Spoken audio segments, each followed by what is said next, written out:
Sugar commission report के हवाले से इनिशिएटिव आज सामने आया है और वफाकी वज़रा समझते हैं कि ये इनिशिएटिव है।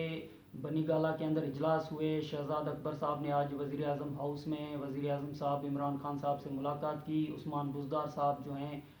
वज़ीर आला पंजाब, उन्होंने भी मुलाकात की और शुगर कमीशन के हवाले से जो प्रेस कॉन्फ्रेंस भी सामने आई शिबली फराज साहब की, शहजाद अकबर साहब की। तो प्रेस कॉन्फ्रेंस के अंदर हमने ये देखा कि न सिर्फ क्योंकि ये टर्म्स एंड कंडीशन जिनको कहें या नुकात कहें बुनियादी तौर पे, वो तो ये थे कि जो मौजूदा इमरान खान साहब की हुकूमत है उनका अहाता करती हुई ये रिपोर्ट थी कि सब्सिडी कैसे दी गई। लेकिन क्योंकि अगर आप शहजाद अकबर साहब की या शिबली फराज साहब की रिपोर्ट को गौर से पढ़ें या प्रेस कॉन्फ्रेंस को गौर से सुने, क्योंकि ये वाजिद ज़िया साहब की रिपोर्ट है, लेकिन जो वो रिपोर्ट पढ़ के सुना रहे थे या समझाने की कोशिश कर रहे थे, तो आपको ये समझ आएगा जैसे ये अपोजिशन के खिलाफ रिपोर्ट है, यानी नवाज शरीफ साहब की पार्टी नवाज लीग और पीपल्स पार्टी के खिलाफ कोई ये रिपोर्ट है। क्योंकि बुनियादी जो नुकात हैं या जो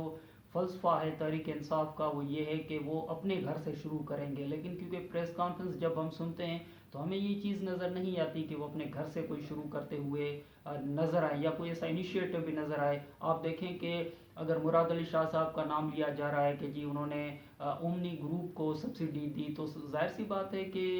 जो पंजाब के वज़ीर आला हैं उस्मान बुज़दार साहब, उनका नाम आ रहा है रिपोर्ट के अंदर कि उन्होंने भी सब्सिडी दी। असद उमर साहब और बाकी वफाकी वज़रा के भी नाम आ रहे हैं कि जी सब्सिडी देने। ईसीसी के इजलास, कैबिनेट के इजलास के अंदर यानी पूरी की पूरी हुकूमत जो है वो कहीं ना कहीं पे एकामात देते हुए एकामात लेते हुए नज़र आती है। लेकिन जब आप मुराद अली शाह साहब सीएम सिंध का नाम लेंगे बार बार, तो जाहिर सी बात है कि उस्मान बुज़दार साहब के हवाले से सवाल उठेंगे। और ये सवाल उठा भी कि उस्मान बुज़दार साहब हों, असद उमर साहब हों, जब तक ये रिपोर्ट फाइनल किसी पोजीशन में जाए तब तक उनको 90 दिन तक स्टेप डाउन होना चाहिए, इस्तीफ़ा देना चाहिए। सवाल था आज सनाउल्लाह साहब ने भी ये सवाल किया था प्रेस कॉन्फ्रेंस के अंदर। लेकिन इससे भी ज़्यादा मेरे लिए हैरत की बात थी कि जब शहजाद अकबर साहब मुलाकात कर रहे थे वज़ीर आज़म हाउस के अंदर, बाद में उनको प्रेस कॉन्फ्रेंस करनी थी, तो उस्मान बुज़दार साहब ने वज़ीर आज़म साहब के साथ जाके मुलाकात भी की। और ये कितनी अजीब बात है कि सब्सिडी के इल्ज़ामात हों या रिपोर्ट के अंदर नाम हो, एक वज़ीर आला जाके मुलाकात करता है और एक वज़ीर आला मुराद अली शाह साहब पे इल्ज़ामात आते हैं। तो क्या जो जिस पे इल्ज़ाम आए वो वज़ीर आज़म हाउस में जाके वज़ीर आज़म साहब से मुलाकात करे और बाद में प्रेस कॉन्फ्रेंस में ये बताया जाए कि ये जी तमाम केसेस जो हैं वो अब नेब को भेजे जाएंगे, एफआईए को भेजे जाएंगे, एफबीआर को भेजे जाएंगे। तो एक शख्स जो वज़ीर आला भी है, उस वज़ीर आला पे इल्ज़ामात भी आते हैं, ज़ाहिर सी बात है सब्सिडी का इशू है और अहकामात लिए गए हैं, पंजाब की काबीना के फैसलों को सामने रख के बातें हो रही हैं।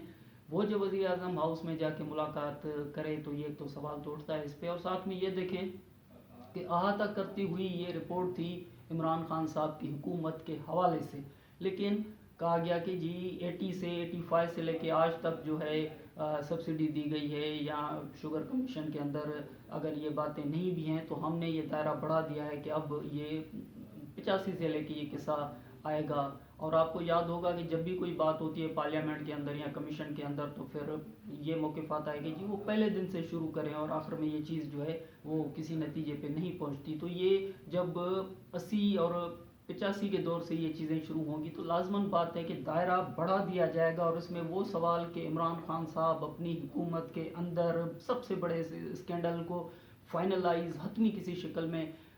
जाते हुए ख्वाहिश रखते हैं कि ये नतीजे पे पहुँचे, या फिर वो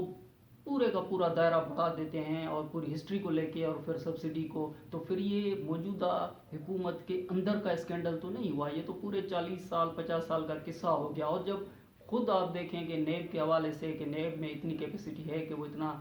सारा कुछ कर सके, इससे ज़्यादा सवाल ये है कि ये सब कुछ जो है जब आप 80 से शुरू करेंगे तो लाजमन ये बात है कि इसमें सिर्फ पीपल्स पार्टी का दौर आएगा, नवाज शरीफ साहब का दौर आएगा, शहबाज शरीफ साहब जब वज़ीर आला थे पंजाब उनका दौर आएगा। तो ये अपोजिशन के ख़िलाफ़ एक तहरीक की सी शक्ल अख्तियार करेगी कि हुकूमत अपोजिशन के ख़िलाफ़ एक मूव करने जा रही है। और ये कोई पाकिस्तान की हिस्ट्री के अंदर पहली मरतबा नहीं होगा कि हुकूमत जो है वो अपोजिशन को किसी भी स्कैंडल के तहत जो है वो जेलों में भेजने की ख्वाहिश रखती है या जेलों में भेजती है। शेख रशीद साहब ने तो पहले कह दिया था कि ईद के बाद नेब टार्जन बनने जा रही है। खुशी की बात तो ये होती है कि इमरान खान साहब को जो कुछ करना था وہ اپنے دور میں اپنے جو وزراء ہیں یا اپنے دور میں اپنی کیبنٹ کے اندر جو لوگ ہیں، جو وزیر اعلیٰ اپنا ہے، جو اپنے لوگ جن کو کہیں ان کے خلاف کوئی ایکشن لیتے، اپنے دور کے اسکینڈلز میں کوئی انیشیٹو لیتے جو ہندوستان سے ادویات کا ایشو ہے یا باقی جتنے ایشو ہے، تو پھر ہم کہتے ہیں کہ زبردست جی، بڑا آپ نے انیشیٹو لے لیا. لیکن کیونکہ ایک تو اپنے کسی اپنے وزراء یا کسی وزیر کو کہہ لیں کہ کوئی اسٹیپ ڈاؤن نہیں ہوا، کسی کے اوپر پریس کانفرنس میں الزامات اس طرح نہیں لگتے جس طرح شہباز شریف صاحب، نواز شریف صاحب یا بلاول بھٹو صاحب یا مراد علی شاہ صاحب پہ لگتے ہیں، اور باقیوں کو آپ ڈیفینڈ کرتے ہوئے پریس کانفرنس میں نظر آتے ہیں. آپ اپنا جو ہے وہ دائرہ بڑھاتے ہوئے نظر آ رہے ہیں کہ جی 80 سے شروع کریں گے. تو ظاہر سی بات ہے، سمجھ میں یہ آ رہا ہے کہ یہ سب کچھ اپوزیشن کے خلاف کیا جا رہا ہے، اپنے گھر سے شروعات نہیں کی جا رہی.